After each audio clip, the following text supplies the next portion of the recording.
It is that time again. Welcome, everybody. Y'all already know how we do it here at Breaking Boundaries. Super excited to be part and rejoin. Listen, I think of you all the time. I really do. It matters to me. So you already know the drill. Go ahead and share. Let's go ahead and invite some of your peers. We'll take a few moments here, but let's go ahead and I'm really excited. I really am really here you all go. I'm really excited about today's episode. If you all have been following me, and I'm pretty sure you've seen my reminders, today, as you already see, we are now in episode 90. Oh my gosh. And this episode particular was a series and on breaking boundaries, and today we're going to pretty much expose, and I'm going to need you to grab your digital notepad or your traditional notes and pens, because listen, I got to tell you this. The title is Escape the Pressure, and number one is 3 ways to break free, yes, from the negative self-talk. I'm super excited. Welcome back, everybody, again to Breaking Boundaries, where we tackle the tough conversations with directly yet empathetic approach. And I am your host, and it's especially for those HR leaders and managers who basically find themselves, I like to say, caught in the cycle of stress and negative self talk.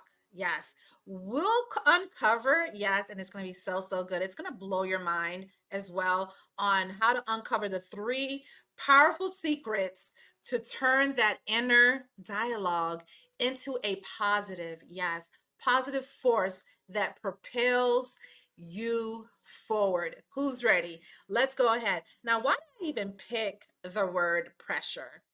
It's a word that definitely not just myself resonate with, but we as professionals and as leaders know all too well.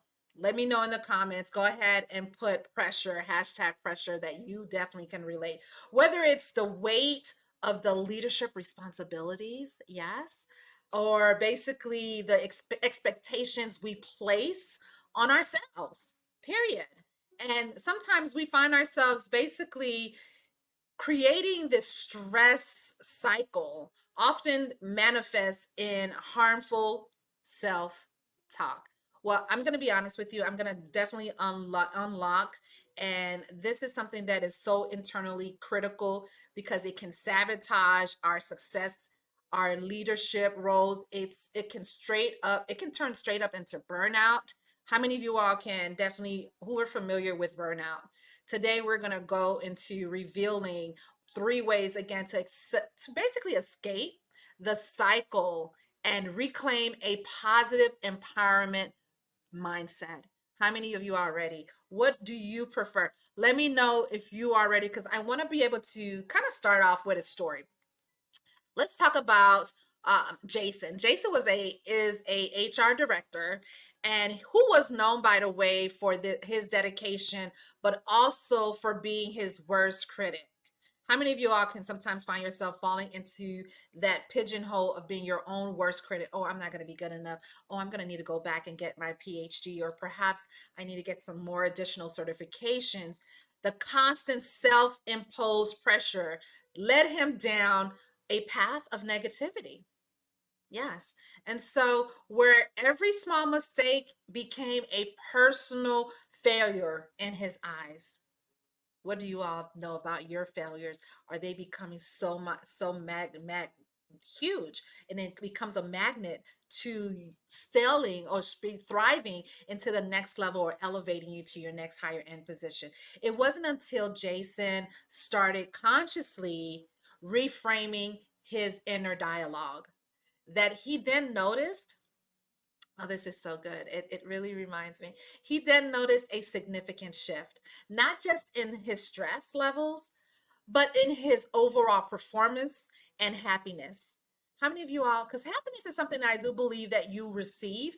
It's not something that we can just help. It's not a production. It's not something we produce. It's something that we receive and we instill in ourselves in our day-to-day walk. And it creates multitudes of bliss and joy. His journey from self doubt to self assurance is a powerful reminder, yes, of importance of positive self talk. How many of you are ready? would it be worth it to you if we can break bread together and basically unshed and create a light that's going to allow you to walk away, and which is my promise to you today, 3 ways to break free from negative self-talk. Number one, how many of you all are doing this? Reframe your inner dialogue. You know, when you catch yourself thinking negatively, you pause and consciously reframe that thought into something more constructive. For example, instead of "I can't handle this," or "This is too much," this is I'm biting more than I can chew. Why did I sign up for this? I'm learning to, instead of saying that, try say, I'm learning to manage this challenge. I can do this. I can definitely collaborate with others instead of being the one in control. Who can I reach out to? Maybe read a book, maybe do a meditation, maybe doing some affirmations through the mirror. How am I doing so far?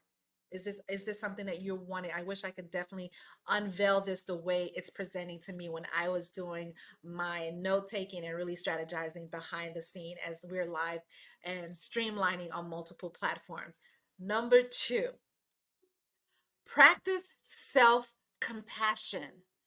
Oh my goodness. I was talking to my sister earlier this week and I was expressing to her, remember the times when we would do job interviews where it was not virtually? Yes, I'm telling my age. It was not done virtually as it is more common today. And I had a minor accident and I needed to reschedule. And the recruiter was very adamant. She said, "No, you're going to need to be on site. We don't have any other means. I do apologize for what happened. However, you need to keep your commitment." That's what she told me. And it was with a reputable company. It was a technology company, and it was in my early career. I was crushed. I was crushed.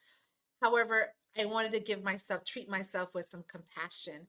And I wanted you to do the same as well in today's time, because we genuinely know that life event happens, especially as HR executives and leaders and seasoned vets in the game in corporate. Let's dim the light on being so by the book. Sometimes it's okay to bend the rules, especially when we know we're all humans and we can kindly have mistakes that come or incidents that may happen, and that does not define who that person truly is. Yes or yes. So I want to challenge you, treat yourself with the same kindness and understanding you would offer a friend. Quit looking at your executive assistants, your team, or perhaps your peers as though they don't have a human competency, that they don't have the right to genuinely expose some of their human components. My challenge to you today is, you want to be able to help reduce stress. Do this by fostering a healthier, more positive outlook on your abilities and your worth. Are you going to challenge yourself today to do that, my friend? And then finally, number three, let me know if this is moving in the right direction, if it's pushing you to become more self aware, more self sufficient, more self compassion. Yes? Because that's something that you definitely, sometimes we overlook that. Who can agree and say, you know what, Ruth, it's been times where I may be strictly by the book. I don't want to no longer hold that as a priority in my leadership style. I'm so glad you're making that shift, my friend. Finally, three, implement day affirmations. Yes, I kid you not. Daily affirmations, even as it relates to scriptures, and we'll talk about that. We'll even talk about a live event that's going to be happening next week as well, that I don't want you to miss out. If you haven't already registered to the event, stay tuned to the end. In the next few minutes, I will definitely help you get registered. It's going to be in the comments, and I'm super excited to have you in this intimate setting. But let's go ahead and stem over on implementing daily affirmations. Why does this hit home for Ruth? It really truly does. Because number one, I do not believe in stepping out of my bed. And I know a lot of people may say, well, I need to occupy my time by immediately just starting my work, creating some sort of activity that I'm immediately starting to work. When my work is this, is affirmation. My way of starting my day is making sure that my mindset and my spiritualness, and as well as my physicalness as well, is all in alignment. Oh, now don't get me wrong. Is it every day? I would love for it to be every day, but it's definitely most of the time. Absolutely, for sure.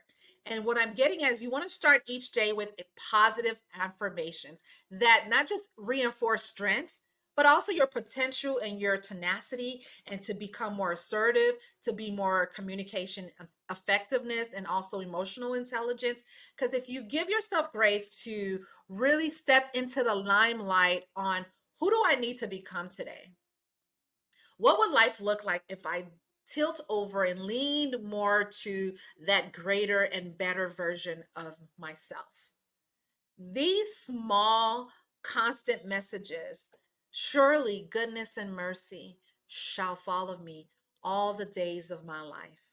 Give yourself meaningful affirmations. That is scripture. That comes from Psalm 23. I think the last version, or right on the top. Psalm 23 is either 5 or 6. That came from memory. But constant messaging yourself by dramatically shifting your mindset over time, by self affirming these positive messages or statements. How many of you all do this on an ongoing basis? And let me know in the comments, what has that done for your day? Does it tilt your negative way of thinking to now start affirming positive thoughts? Start to fill in those fillers when you sense your emotions are going in a different direction, and you want it to stay in the rhythm of what? Christ energy. Yes. And that which brings me to this, because I do believe that even in science is starting to believe that as well, in the past few, maybe multiple years now, almost a decade, where they're being very inclusive and including spirituality with science. I love this particular spiritual scripture. Do not conform to the pattern of this world, but be ye transformed by the what? The renewing of your mind.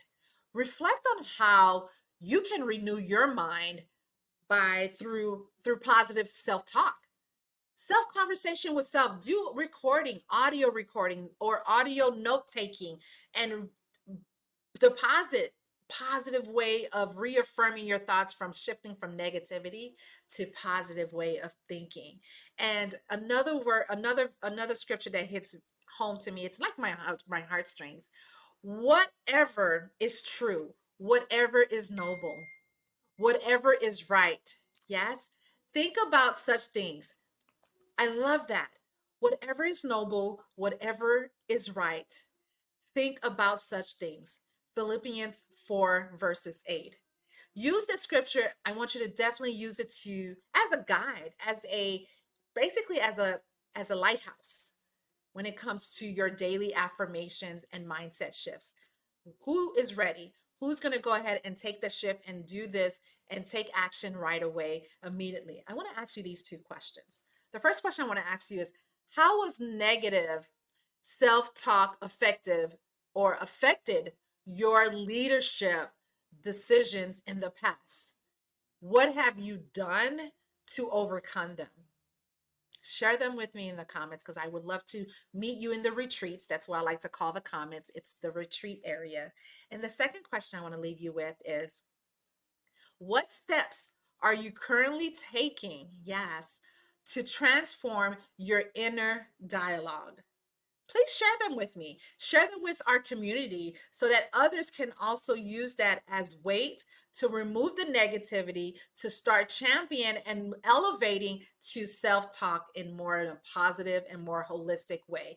If you're ready to escape the pressure of negative self-talk, my friends, make sure to tune in into this episode of Breaking Boundaries every week. You'll not only gain actionable insights that you, my friend, can start using today to transform you today.